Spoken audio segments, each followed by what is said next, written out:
My name is Jason Hasty. I've introduced myself to many of you. I'm the athletics curator for the Hargrett Rare Book and Manuscript Library. And of course, I'd like to welcome all of you to the Russell Building tonight as we celebrate UGA tennis and its outstanding legacy of success. Now, I know many of you said that this is your first visit to the Russell Building, so I want to thank you for coming out tonight, especially in such a lovely evening. It's a great time for tennis, actually. Now, the Hargrett Library is home to the university's archives. And the university's archives are charged in part with preserving and promoting the storied history of our university. Athletics, of course, are a very highly visible and vital part of that history.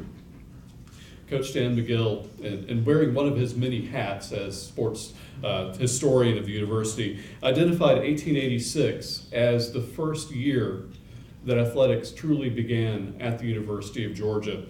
That was the year that the first organized team representing the university, it was a baseball team, took to the field to play. Since then, all the coaches and players who, regardless of the sport, who have donned the red and black, have added their own unique stories to that rich history of athletics at the university.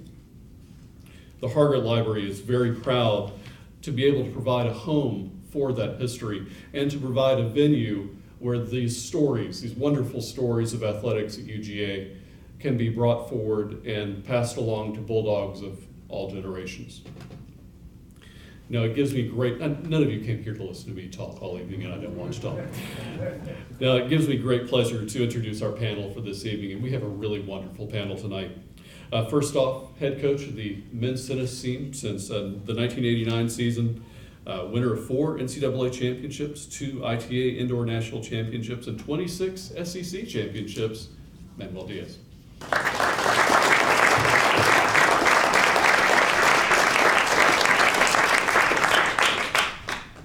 Head coach of the Georgia women's team since the 1986 season, winner of 2 NCAA championships, 3 USTA ITA Indoor National Championships, many SEC championships. It's difficult to list all of y'all's accomplishments, I'll be honest with you. The winningest active women's tennis coach in the country, Jeff Wallace.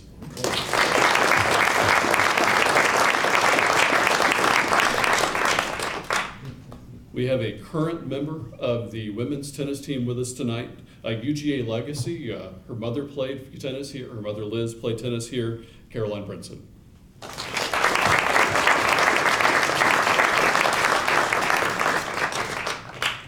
A member of the 1985 National Championship team, multi-All-American winner, doubles championship in 1985, UGA Circle of Honor inductee, currently pro at Athens Country Club, Alan Miller.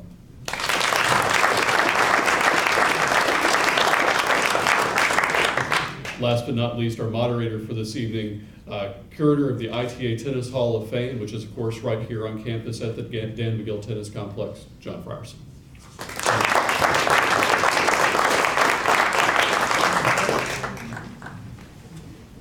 And I've achieved nothing. It's not a tennis player. Thank you all for coming. I'm happy to be up here. And first off, I want to thank Jason for putting all this together and for you and your team putting the whole exhibit together, because I think it's outstanding. I get a kick out of it every time I come in here to see it. So for me, I grew up with Georgia tennis as surrounded by a lot of the people in this room, I think. And so, you know, for me to be curator, first of all, taking over for Coach Magill, as Manuel knows, in any endeavor is not an easy thing. But I'm excited to say that the exhibit, once it's done here, will mostly be moved over to the Hall of Fame as we kind of begin a new era at the Hall of Fame. I'm hoping to talk very little because these are the Bulldogs here, not me. But I wanted to kind of start out, Manuel, you were in the early 70s, a very good player in Puerto Rico. What was it like meeting Coach Magill for the first time? What was the Georgia program like at that time? Well, first of all, let me start by saying it's very humbling, and I am very honored to be here to talk about the greatest Bulldog of all time, and the program he built that really, and that's the reason we're all here tonight. I want to thank Jason for putting this event together, along with the exhibits, and for John, thank you for moderating tonight. I was a freshman in the fall of '71 here. I know that there are some folks out there that probably were lettermen before I was. I know Harry Scott is around, and Joe Frierson actually. I think Coach Magill asked Joe Sr. To come out one Saturday afternoon and take time from his weekend to play me in a set, so that Coach Magill would be able to, get his report to the fact that I was either good enough or not good enough to play at Georgia. So, and not only during my year, but afterwards, I know that Joe actually played a set against Michael Pernfors in '84, '83, fall of '83 maybe, '84, to assess the prowess of the great Michael Pernfors. And Joe told Coach Magill that boy is a pretty good player. He's fast afoot and good enough to play number 4. I also see the great Lauren Smith, who certainly probably knows more about Georgia athletics and Georgia tennis than any of us here. So, maybe he should be up here too. In any case, I had a great experience. Obviously, I had always come to Atlanta to play the junior events, around the South. Davidson College hosted the Southern Open, and always there was a big tournament at Bitsy Grant Tennis Center that I had been coming since I was 14 years old. I had never met Coach Magill, though, until my official visit here in Georgia, and happened to come unannounced, believe it or not. My father and I, we walked into the facility, and it was a duel match going on. Just happened to be. And we walked around and asked somebody where Coach Magill may be, and he was in his little perch in his little corner of the grandstand by court 1. And somebody pointed him out, and he stood up, and he had his little houndstooth hat and probably Madras pants, and came down, and he was chewing ice like with his little cup of Coca-Cola, and kind of introduced himself, and really we were just aghast. We had heard so much about him, but never in a million years we could have imagined the personality that he was. Just immediately, how captivating he was, how just enchanting and charming he was. And my father and I came to visit Georgia, Wake Forest, North Carolina, and for some reason Mississippi State, because there was a old gentleman, a senior player in our club that went to Mississippi State, so he got us there. So, we had such a great time. I actually visited the week or two where every single azalea in Athens is in bloom. Every dogwood is in bloom. All the girls were walking up and down the village. And we actually, after my visit here, about 2 days, we decided to go back home, and I signed with Georgia. So he made obviously a terrific impression. Alan, for you, growing up in Georgia, obviously you heard plenty of Georgia story. I don't know how much you visited or been around Athens, but obviously Georgia was knocking on the door nationally for a while early in your time here, and then breaking through in '85. What was it like playing here at that time? In part, and Jeff, you can talk to this as well. In part because this is a tennis town. It's a football town first, I guess, but it's a tennis town as well. And I don't think anybody's ever had a home court advantage the way Georgia had a home court advantage, especially in the '80s, maybe. What was it like playing here at that time? Right. Before I get to that, I'd also like to thank Jason and yourself, John, and everybody for coming out. I would like to say the reason Michael was not so great that day was because he did go out with myself and Jeff the night before. So we might have hurt him a little bit.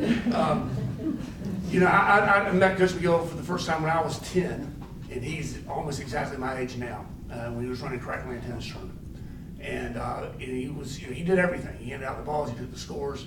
He was yelling from his little perch. It was sort of a different perch than when he watched matches. It was one behind court 4, and it was back then there were no stands. It was The hill. Yeah, the hill. It was terraced hill, and he was very impatient with people that were late. But you know, really, there were monster crowds back then for dual matches. I mean, back in the early '70s, and that sort of continued through when we started playing.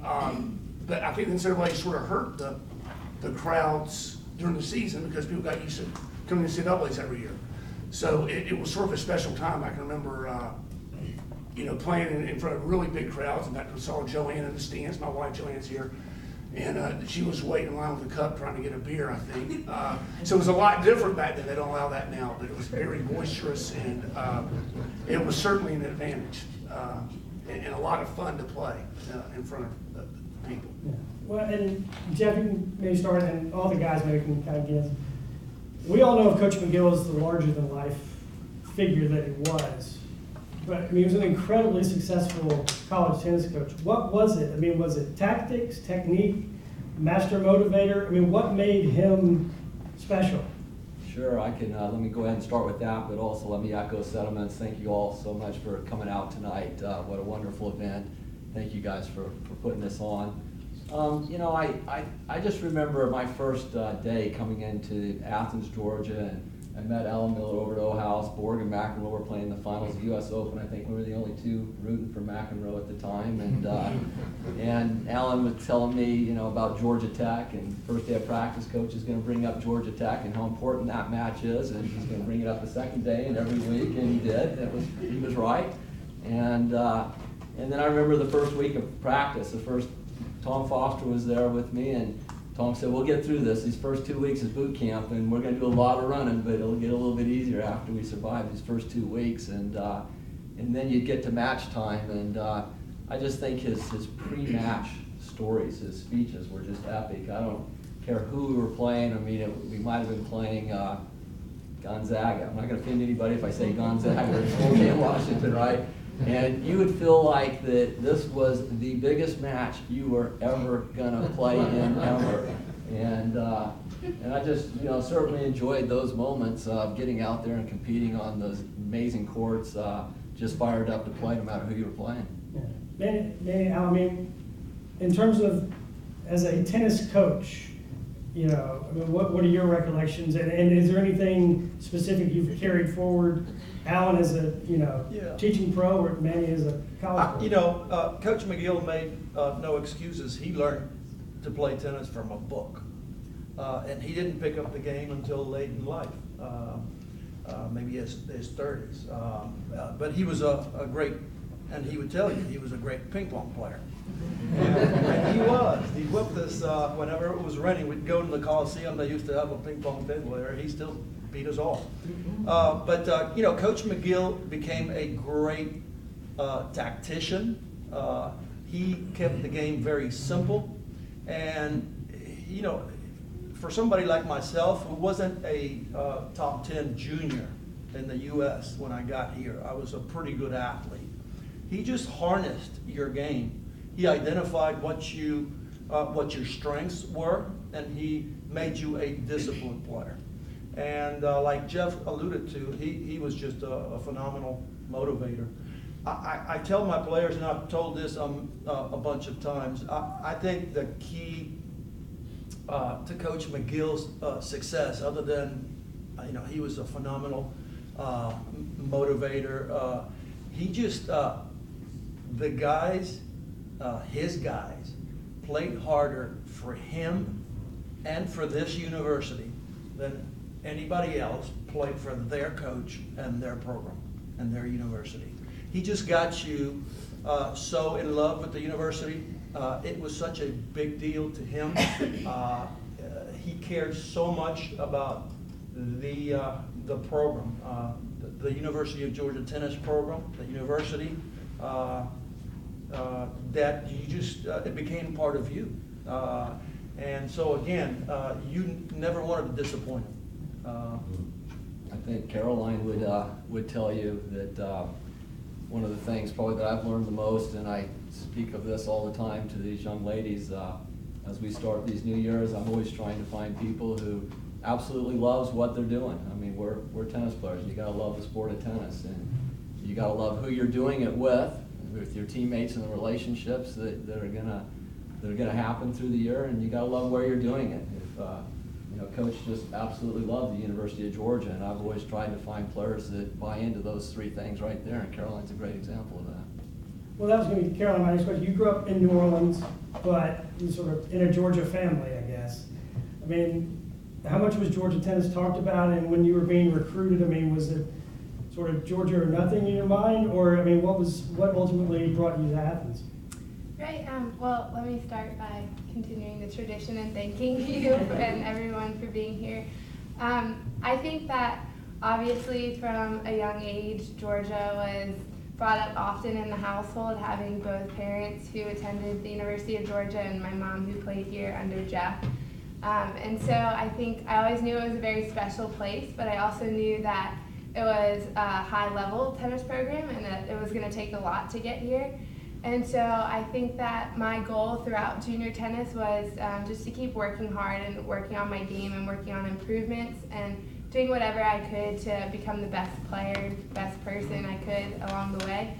And ultimately, if that led me to Georgia and if I got the opportunity to come here, that would be my first pick for sure. But you know, I didn't know what was going to be offered and where else the opportunities would arise. So at the end of it, I was really blessed to be able to get this opportunity, and of course, chose to come here immediately. Jeff, how were you when you took over the women's program? I was young. I was the youngest coach in the country, 23 years old. Carolyn, how old are you now? 20.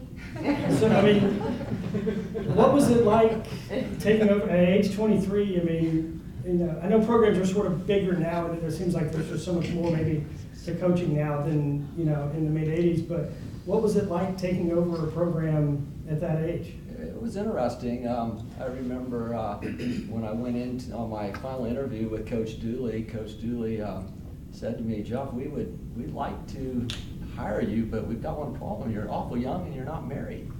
And I said, well, Coach, if you hire me, my dad always taught me that, you know, before I get hired, before I get married, I gotta have a job. If you give me a job, I'll get married. And he did, and I did. So I was right there for 30 years. We just celebrated 30 years. But it was great. I tell you what, I took over a team that had a losing record, 16 wins and 20 losses, and back then they only ranked 23 teams, and our first year our goal was to get ranked, and we ended up winning 20 matches and losing 9, and we ended up ranked 23 in the country that first year. And our second year, 1987, was a great year for Georgia tennis. Our men's team won the national championship, and it was the first time we got in the NCAA tournament, and we flew all the way out to California, and Tom Foster came out here, he was in law school here, and helped me, and he came out with us, and we flew out to California. We were the last team to get in. There were only 16 teams that made the tournament at that time. We were the final team to get in, and I'll never forget, we were on our way to our practice courts, and all of a sudden they put us on the courts. We got to kick off mighty Stanford, who's just won 5 straight NCAA titles, and we're walking over there, and Frank Brinson, the legendary coach, looks at me, and I'm 23 years old, and he goes, Georgia, what's Georgia doing here? And I looked at him, and I didn't know what to say. I tell you what, the first thing that came out of my mind is, I'll see you on Sunday, which is meaning we'll play you in the finals. And I just, oh, did I just say that? I can't believe I just said that. I didn't know what to say. Well, lo and behold, Sunday comes around, and we played them in the finals, and they kicked our butt, but we were just as happy as they were to be in the tournament and get all the way there. It was amazing. And one of the other things that was a lot of fun about that trip, Kenny Rogers, who had recently built the Hall of Fame, invited our team over to his LA mansion, and every girl on the team got to play a set of doubles with him and his one of his teaching pros. He was playing a lot of tennis back then. And he told us, he said, hey, if you guys do something special out here, we'd like to take you out to dinner at Benihana's at the end of the tournament Sunday night. And I was thinking, hell, it's special that we're just here in the tournament. We've never been here before. Well, we got to the finals, and I got the phone call, hold for Mr. Rogers, and you know, that's always kind of a funny thing. And Coach, hey, we'd like to take you to Benihana's tonight. Well, when we first got to the tournament, it was just the team. And then we went around, and next thing you know, people start coming. We win 2 rounds, and all of a sudden this group of 10 turned into about a group of 30. So we go to Benihana's, and we're having this great dinner. He's got this huge room. We got like 5 long tables, and it's all full and everything. And I'll never forget, the check comes. And Kenny's there over in the corner with Tom Johnson, who was the editor of the LA Times, later became president of CNN. And they're discussing the check. And I said, Tom, what should I do? What should I do? And he goes, well, just go over and offer to pay for it. And I, okay. So I walked over there, and Mr. Rogers, you know, we're so great that we're here with you guys, and we just thank you so much for having us. But you know, we got a lot of extra people here. I didn't expect you to take care of this whole thing. And he looked at me and said, Coach, you didn't bring enough money in your whole trip to pay for this bill. Go sit down now. So the rest of the story, 2 weeks later, I get back to Athens, and the phone rings, and it's hold for Mr. Rogers. And of course, I think it's Alan joking with me or Tom or something. But no, it's Kenny. He's on the phone. He goes, hey, Jeff, we're out here at Beaver Dam Farm, and our ball machine just broke down. I wonder if we could borrow your ball machine. Of course, what am I going to say? Absolutely. Come on, come and get it. So he sent a guy out to get that ball machine, and I can tell you I've never seen it since. I've never got it back. He paid for that ball machine. Manny, now let's talk about 1985. Last year was the 30th anniversary, and when I wrote the article for Georgia Dogs, I talked to you all about that. But I mean, how important was that for this program? How important was it for Coach Magill? And you know, Alan, for you finishing your career that way, I mean, having achieved so much individually and in doubles, but I mean, to finally break through, I mean. Even now, I mean, how special was that? Well, it was great. I'm getting chills thinking about it.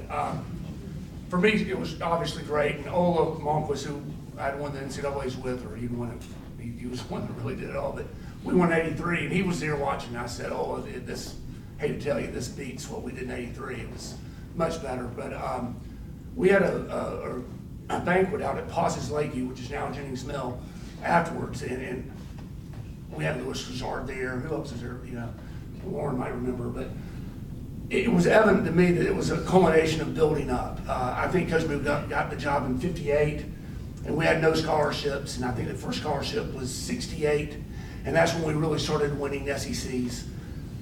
And you could just see it year by year by year. Bill Kopecky's here, was Manuel's teammate, and I don't think y'all ever lost an SEC. And the 81 team the year before us that Tom was on got to the semis. So it was one of those things that we finally did it, but it was not like it came out of the blue. We had a chance in, I guess it was 82 was the time? Oh, yeah. What happened? we had a chance to beat UCLA in the semis. And I think we had a tough time in doubles that day. But for me, it was very special, and as a senior, and especially beating the big three. When we beat, gosh, in a row. USC? No, it was we beat UCLA in the finals. We beat Stanford in the semis, and we beat USC in the quarters. Is that right? Or it might have been, but anyway, the big three back then, the California schools were. So to beat them in a row, because we were seeded 5th, even though we only lost 1 dual match during the year. So that was really what was special. We have been knocking on the door for a while. We had gotten to about 3 or 4 semifinals. And I remember the talk, the chatter amongst the players. These guys knew that if we got to the finals in Athens, we weren't going to be beat. So that was it. If we just can get past that semifinals, which kind of seemed to be like the ceiling, kind of, we were knocking, and we just hadn't gotten through. But these guys, we had 4 seniors, Alan, Dean Fry, George Bezekny, and I kind of just took a peek back there, part of that 85 team, national NCAA singles runner-up. Dean Fry, and then, Michael Pernfors, who came as a transfer spring of, or fall of 83, spring of 84. That was a talk. I mean, we just need to get past that semifinals, and everybody knew it. It was just one of those things that we knew we were going to win it. We had the best player in the country. We had the best doubles team in the nation, and we had, we had a phenomenal. We had a 1-2 punch like nobody's business. George was, I think, won something like 34 matches in a row. Like 47. Yeah, it was 45 straight sets in a row. He was dominant, and he made it to the finals along, with George. So it was everything. We were at home. We had, we knew the place was going to be packed. Electricity was in the air, and these guys were veterans. We're pretty good at 5 and 6 too. A fellow named Philip Johnson, who I think won 20 straight #1 singles matches in the conference the next 2 years, played 5, and a fellow named Trey Carter from Butler, as a freshman, played 6. They were pretty solid. Yeah. If we got anybody hurt, we weren't going to win. We weren't beat. We were just solid. We had no bench. No bench. Caroline, the women's program is obviously incredibly accomplished as well. What's it like coming into a program with so much history, with such high expectations every year? I mean, there's excitement, I'm sure, but is there also a little bit of pressure because you got to keep it going? Yeah, I think that it's really cool to be a part of a program that has so much history and tradition, and a lot of that was all due to Dan Magill. And I think that it's really cool to have coaches. I don't know if everyone knows this, but all 4 of the coaches, both the Manny and Bo on the men's side and Jeff and Drake on the women's side, all played for Georgia, and now are the coaches here. So I think it kind of attests to the tradition and the love for Georgia that they stayed here and are trying to carry on that tradition. And I think that part of it, Jeff, it's really cool to play for Jeff and to hear some of the things that he will bring.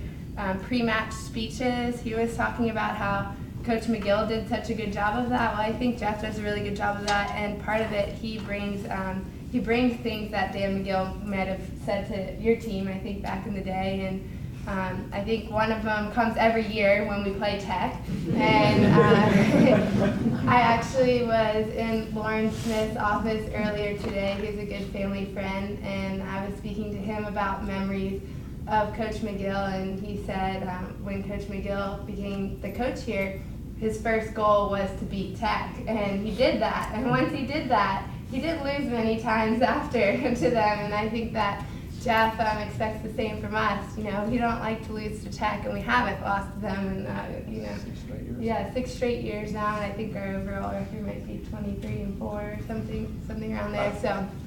To echo that, I think his first 9 years, they never lost a match. Is that right? Yeah. They're 81-0. He always reported that to me.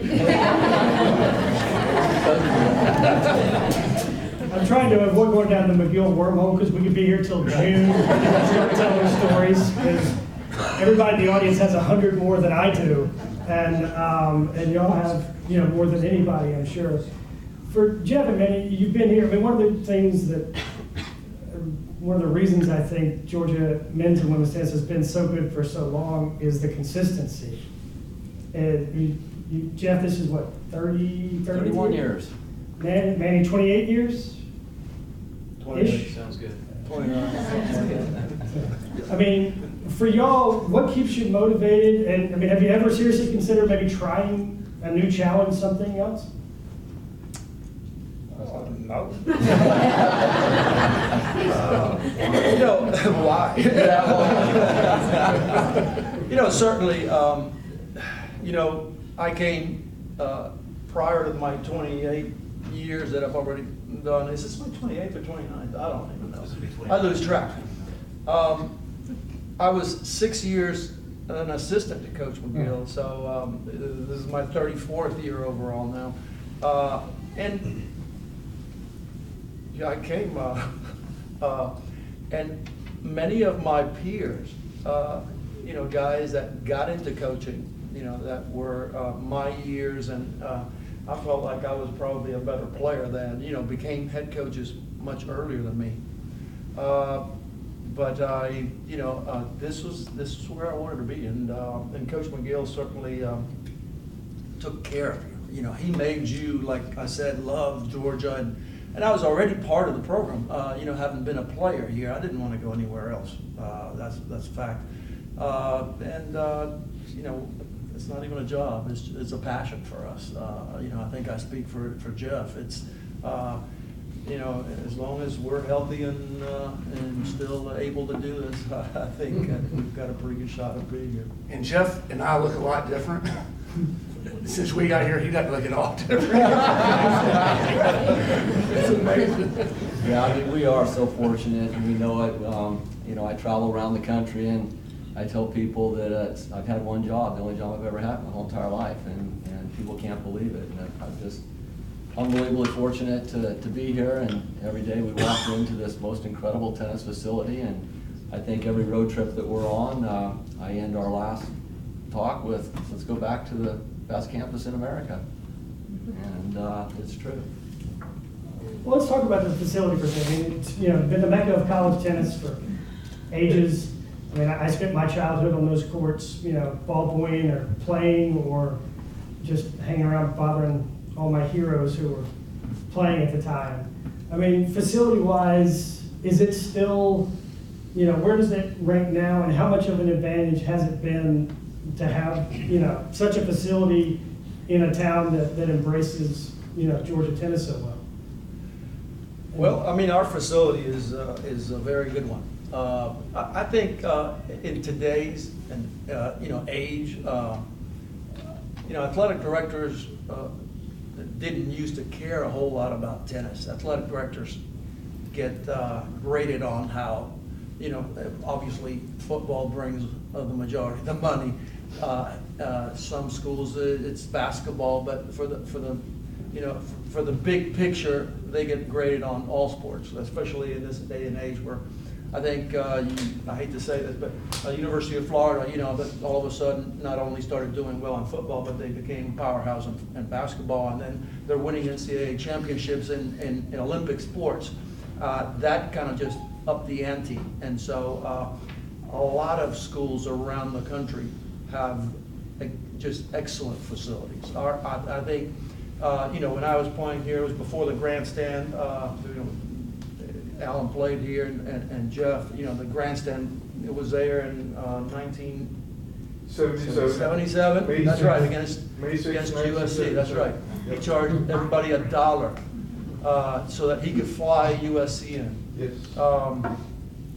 Anyway, there's great facilities all throughout. I think ours is in the process of getting upgraded. Greg McGarrity's, is guaranteed us that we have the money.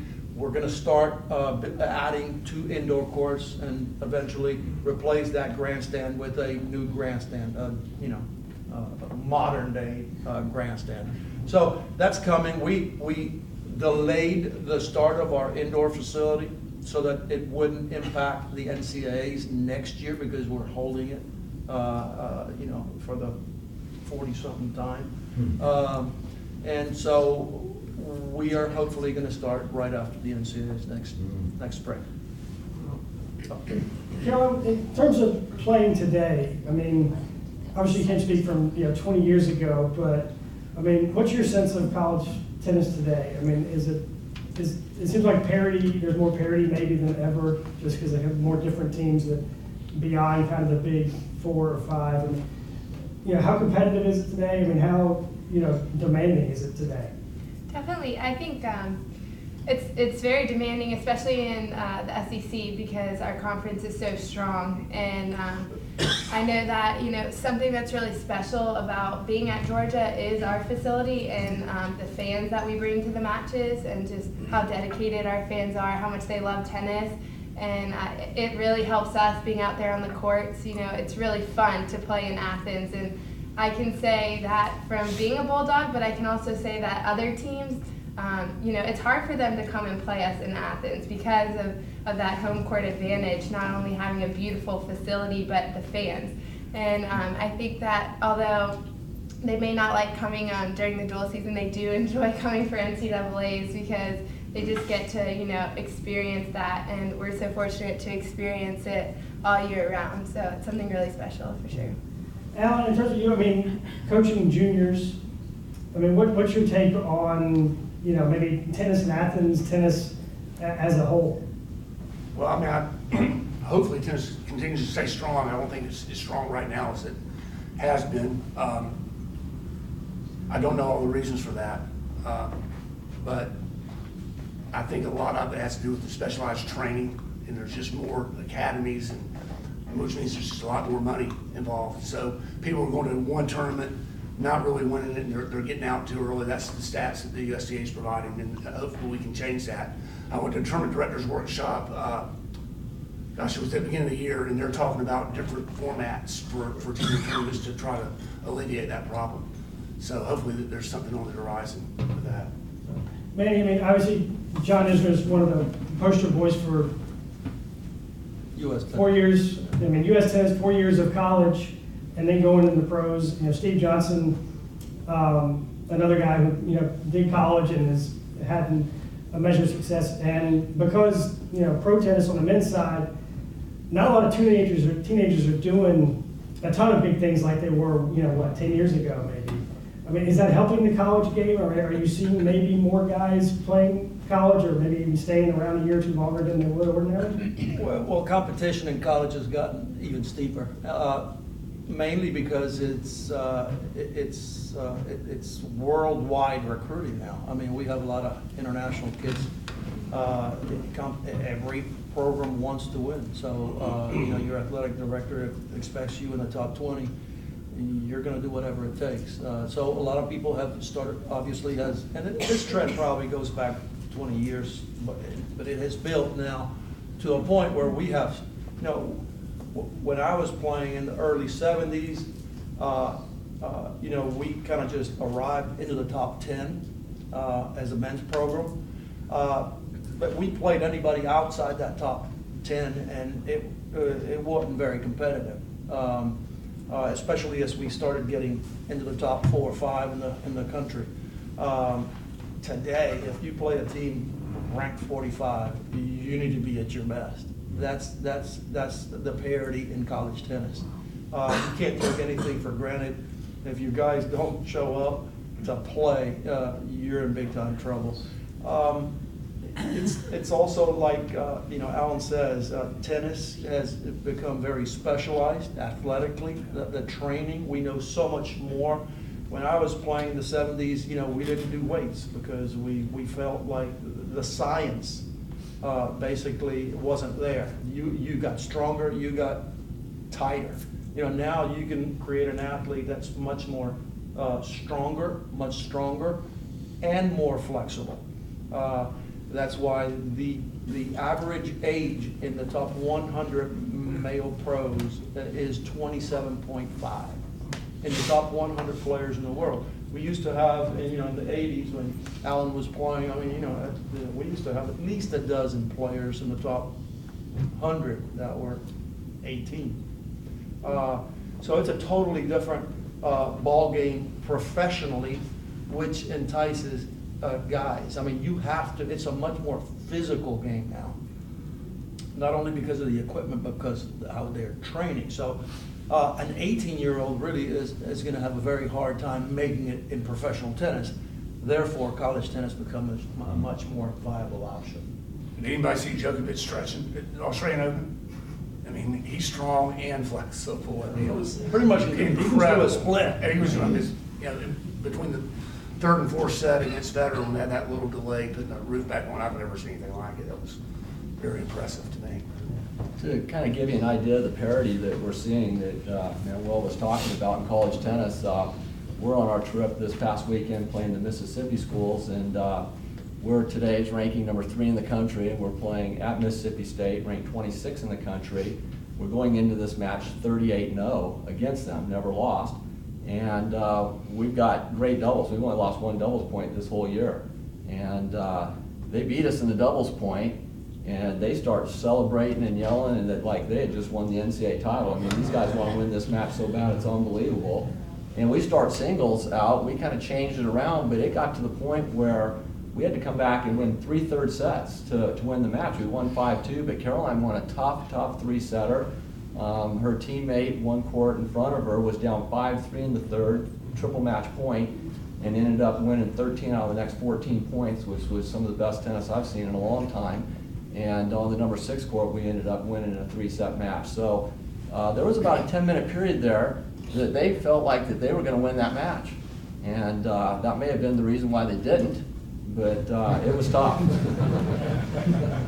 Let's talk about some of the great players. I mean, Jeff, for you, and there's great players, but there's also sort of the unsung players, maybe, the underrated players, the ones that were maybe the glue on championship teams. I mean, if you could throw out just a couple, a story or two about a couple of players that just maybe, maybe they played 5 or 6 their whole careers or something like that, but were vital parts, of teams. I mean, anybody come to mind? Yeah, I mean, I think that early when I was talking about the '87 team, we had a young lady named Jill Waldman who was a walk-on on our team that came and led our team in win-loss record for 4 straight years. And she was 5 and 6, and nobody wanted to play her.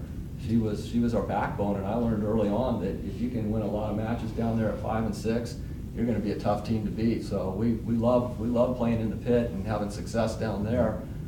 Maybe move on to our 2000 team, and I had a young lady from Australia on our team, Arthi Venkatesan, who was our number 1 player.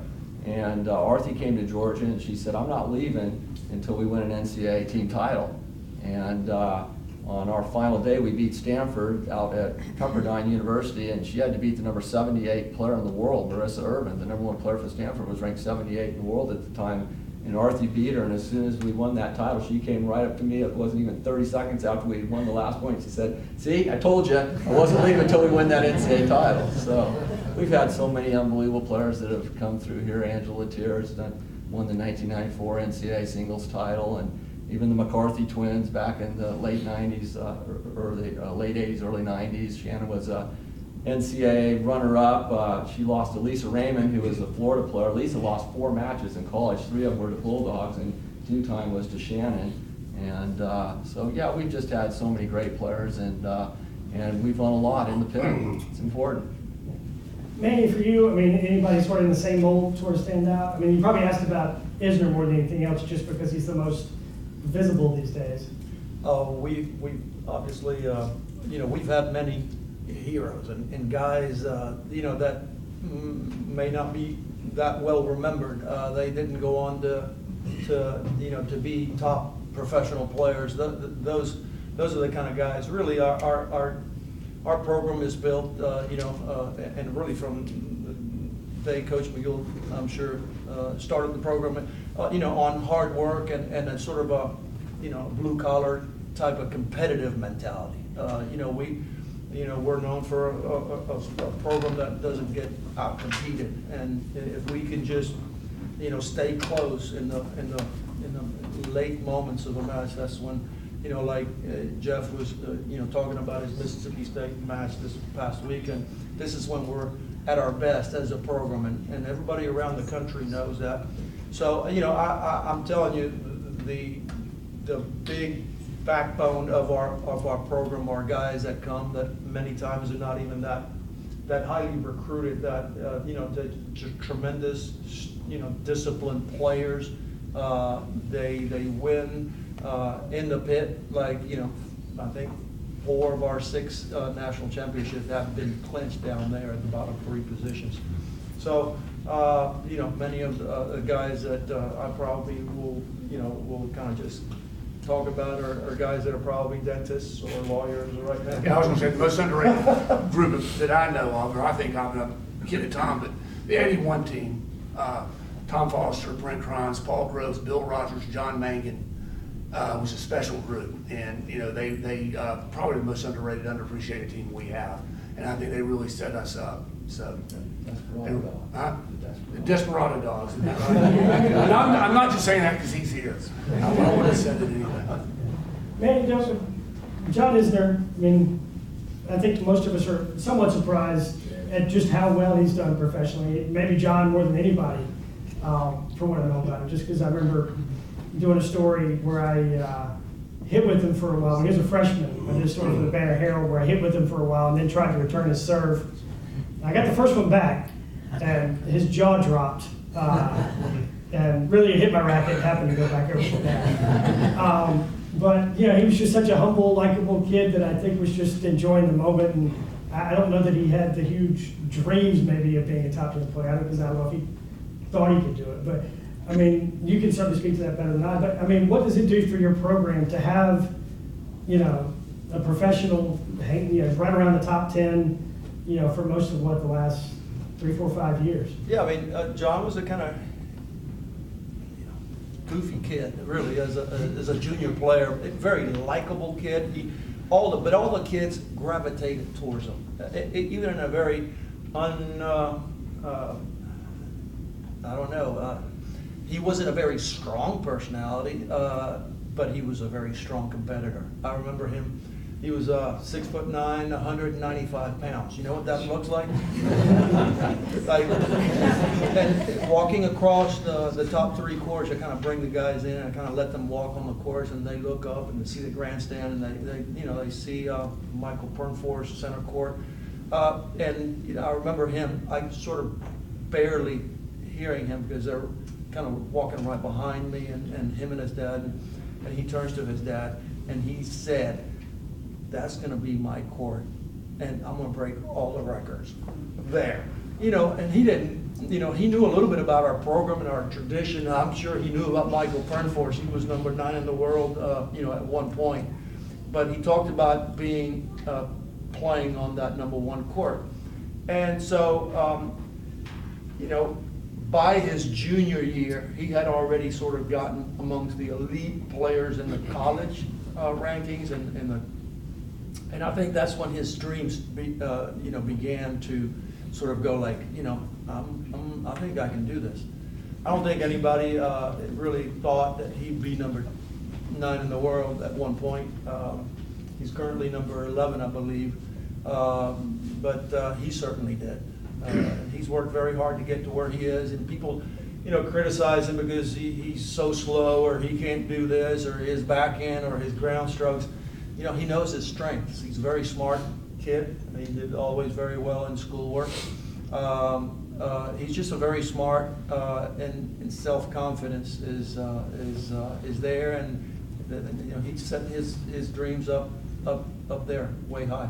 I got to see him play for the first time. He was 14, played a Southern tournament that we hosted at the club. And he played a fellow named Joe Laracy, who most of you know. He's a member of Athens Country Club. He's now an entrepreneur, doing great. And Joseph also played on the team a little bit. They played on court 6. And Karen, John's mother, was there. And I coached Joe. They went to the 3rd set tiebreaker. Thank God they went to a tiebreaker, otherwise we'd have another one of those long matches. But he won 12-10 in the tiebreaker in the 3rd set. You could see the competitiveness then. It was quite a match, and he just wasn't going to lose. And Joseph was a very good junior player too. It was sort of neat to see.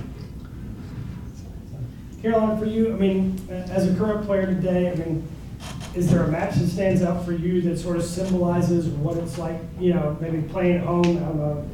Anything in particular that kind of comes to mind? I obviously had a great fall win at the Southeast Regional, the ITA event, 2 players in the top 6 on the way. Was that sort of the highlight of your career so far, individually anyway? I'd say so. For me, it was really special just playing at home and getting that victory. But one of the coolest moments I remember was actually my freshman year. And I think it stands out in my mind for a few reasons, but one, I didn't really know much. I didn't know what Georgia tennis, I knew what it was about, but I hadn't really experienced it at the NCAA tournament at home. It was my freshman year. We were in the round of 16 against USC, is that correct? And the match was 3-all, and it came down to our number 1 court, Lauren Herring, who was our senior last year and graduated. Great career for us, and that's really when I kind of saw it all come together and saw what Georgia tennis is really about, and just the special feeling you get playing at home, especially when it's NCAAs and you're 3-all trying to get to the quarterfinals of the NCAAs. Lauren had the crowd. She was pumping up the crowd, and we had so many fans there, and it was just something really special. She ended up pulling out the match, which was even better. But I think that just being there in that moment and being on the side of the court, not in the match, but watching it all happen was really, really cool. We got about 10 minutes left. I figure we got maybe 10 minutes of Magill stories, clean. That's impossible. Alan, do you have something you could share? Maybe tell us more about the man, or just something maybe people maybe haven't heard. Well, you were asking about your best memories with them. And I don't know why it popped in my mind. I guess it goes back to Georgia Tech, but I think it was '91 we beat Lord.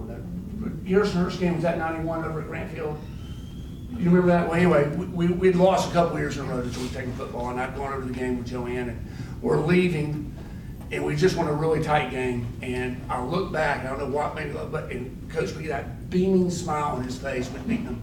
And I came back and he just got me about, this is what it's all about. Walking on the street to Tech, arm in arm, beating them was really a special moment for me, because I know how much he wanted to beat those guys, as you might. I mean, Manny, one of the things I would ask you, I describe Coach Magill as maybe the most productive person. I mean, he just did so much. I mean, when I was working at the Banner Herald, 12 years ago, I mean, once a week he'd come in and drop off a couple of things that I guess he'd had his assistant type that we had to then type into the computer, but he'd come in, decked out head to toe in Georgia tennis gear, some of it from back in the Adidas days, which I think was in the 80s. And, but he did so much. I mean, for a long time you shared an office with him in the Hall of Fame, right? Oh, yeah. I mean, prior to that, I never really had an office. I just had the end of his desk. In the old days, that's all we had is much smaller desk. After this, my chair went over there.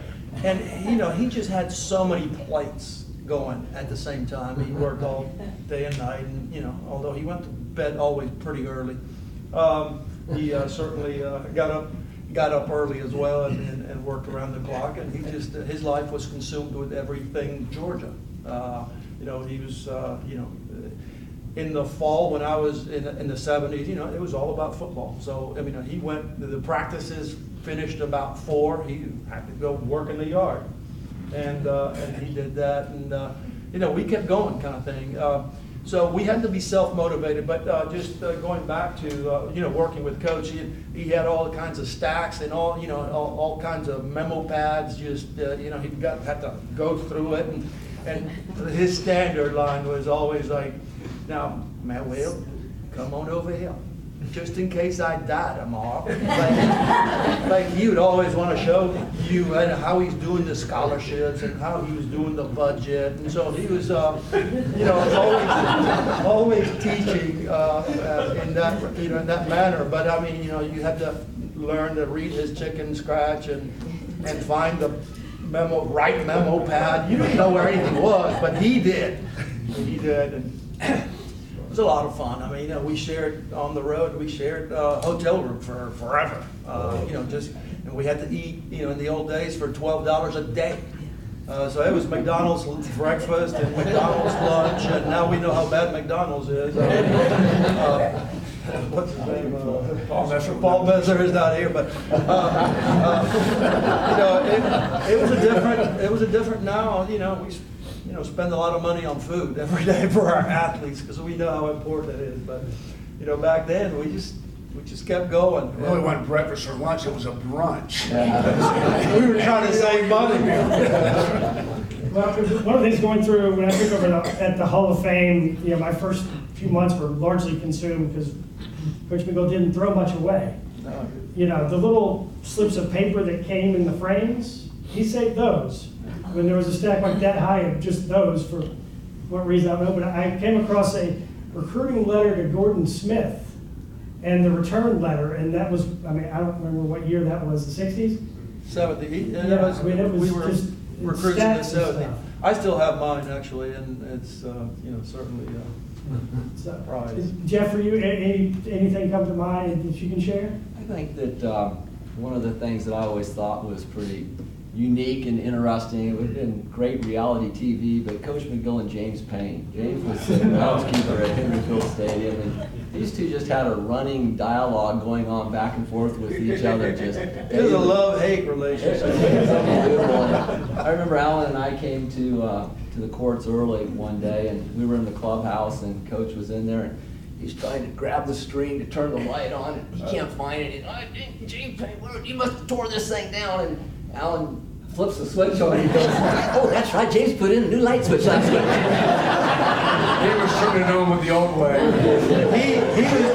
He was dreaming back about 15 years earlier, because that switch has been there forever. That is a true story. That is a true story. Is that with a lot of Coach McGill stories you have to follow with, and that is a true story? Oh, yeah. Caroline, for you, I mean, I don't know when you first started hearing about Coach McGill. I don't know if you ever had a chance to meet him. You know,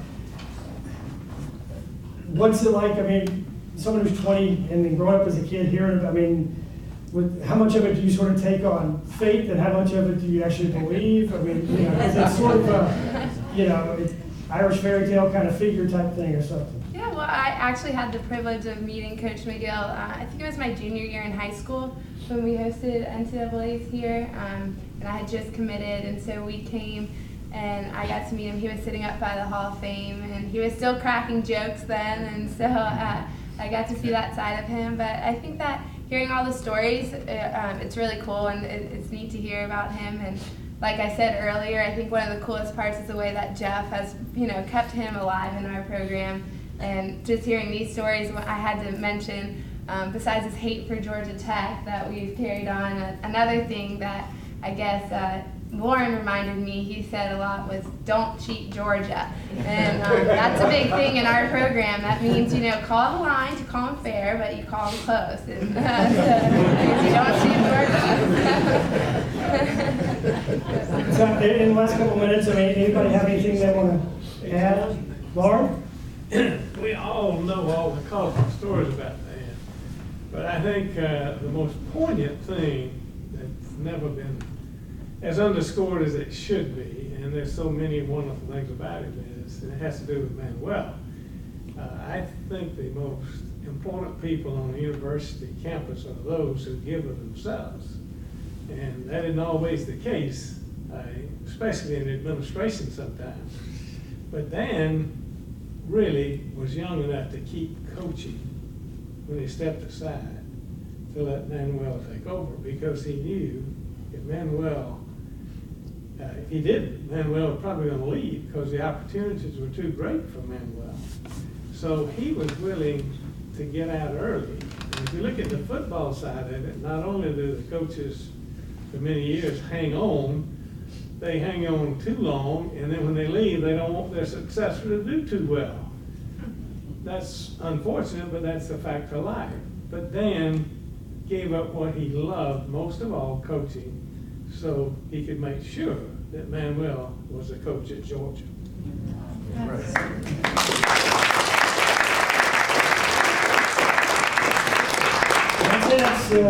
Yes. If I could add one thing, my name's Harry Scott. I played for Georgia in the late 60s, barely played for Georgia. And sort of to tag on to what Lauren said, what's been striking me as I've listened to this crowd tonight is that Dan saw this. Did you say he started in 58, Manuel? I thought it was 54. 54. He visualized this clearly then. We had clay courts, there were no stands except that sort of cinder block building by number 1 with those 3 long benches where he hung out. And he was constantly dealing with limited scholarship money and other money. In fact, I've heard that initially he wasn't even paid. He just added it on to his other duties as sports information director. I don't know whether that's true or not, but I think he did it purely out of love for the game, love for the university, and love for the sport. And through the 60s, he played with a bunch of spoiled country club fraternity boys who just sort of played tennis part-time and had played in the summer, and I sort of fell into that category. But he coached us the same way he coached them. He had a vision, and he wanted to build a program And it was nothing in the early 60s, and look where we are now, and look how accomplished and how proud the university and the city are of these folks up here this morning. It's all because of Dan's vision and commitment and love for the university and for the sport. And that's why I loved him so much. If I may add on, you know, when I was a freshman in the fall of '71, he got the University of Miami. Bill Kopecky was on the team that year with me. It was my freshman year, his sophomore year. He looks a lot older than me. My doubles partner. And the University of Miami came to town, and he promoted that match, and he built it, and he got some additional grandstands onto the hill. You know, we had the largest crowd in the history of college tennis then. That was the first giant crowd in Athens. Danny Birchmore on court 1, I was on court 6. And that was the beginning of I think, the huge ascension. I mean, he had gotten that program to that point. We had over 3,000 folks. And you know, people, the NCAA it fell through wherever it was. I don't know where it was supposed to be. And my freshman year, we hosted the NCAAs, and they saw the same giant crowds. And the thing that makes Georgia so great as a program is the atmosphere that he built. Just that aura and the enthusiasm. And honestly, most of the fans when I was here in school, they didn't know anything about tennis. He just promoted our program, and he created it from nothing.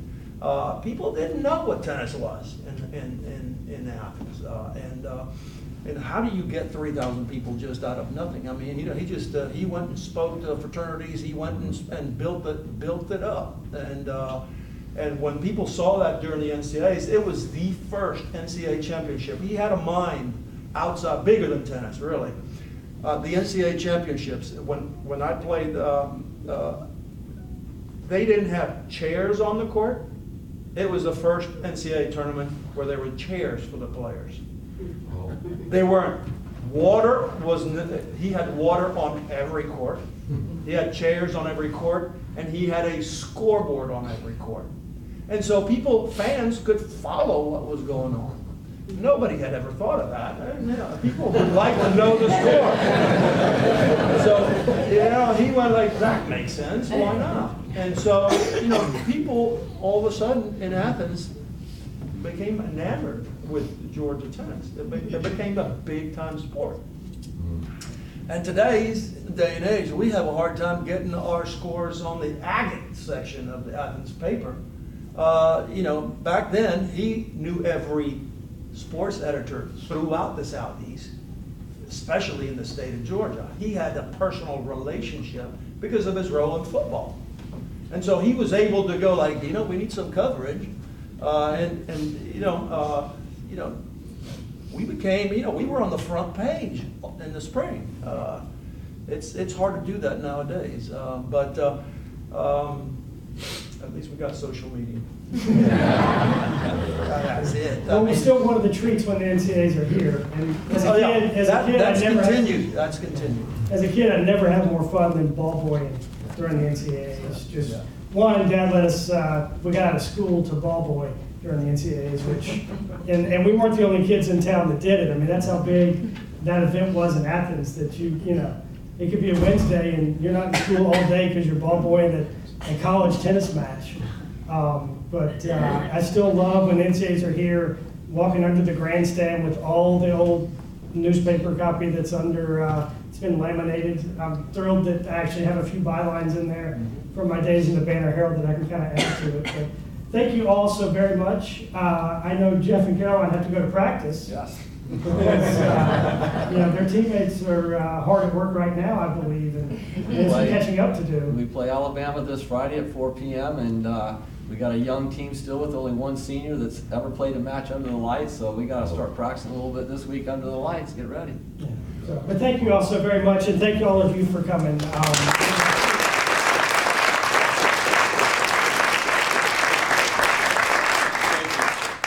This has been a great night for the Hargrett Hargrett Library. It's been a great night for all of us here. Thank you so much for taking your time to come with us tonight, share these wonderful stories, and just be here. Thanks for having us. So thank you very much. We're glad that all of you came out as well. We have some light refreshments out in the lobby. If you'd like to go out and talk some more or continue to look at the exhibits, please do so. Feel free to hang out for a little while and enjoy your evening. And y'all have a good practice. So, and beat Alabama, come on. Thank you all. Thank you.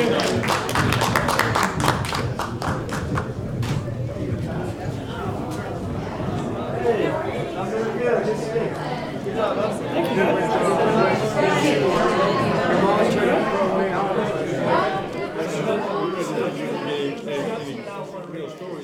Well, I just had to kind of